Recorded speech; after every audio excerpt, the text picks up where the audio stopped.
now, Heartland Sports with Todd Richards.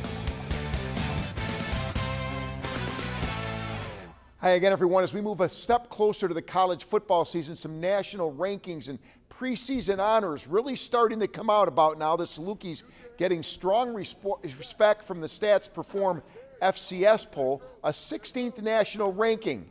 SIU also placed 7 players on Phil Steele's Missouri Valley Conference all preseason team, including first-teamers, offensive lineman Derek Harden and long snapper Ryan Algram. Quarterback DJ Williams leads a list of 5 players on the second team, so they got to like that.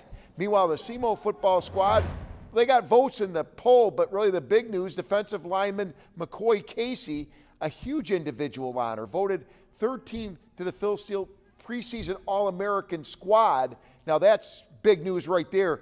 Several other top OVC honors for Casey. He was a first teamer along with Justin Keller, and several other Red Hawks received second and third team all OVC recognition.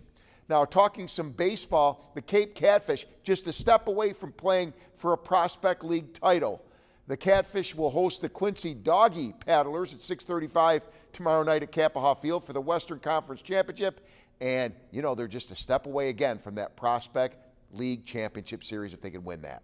All right, a busy day for the Cardinals at the close of the trade deadline. St. Louis sends pitchers Dustin May and JoJo Romero to the Brewers. In return, they get a pair of talented outfielders from the Brewers in Alexander Frias and Josiah Ragsdale. Also, according to multiple reports, Cardinals dealing Lars Nootbaar, the outfielder, to the Diamondbacks, and acquiring lefty reliever Caleb Ferguson from the Reds.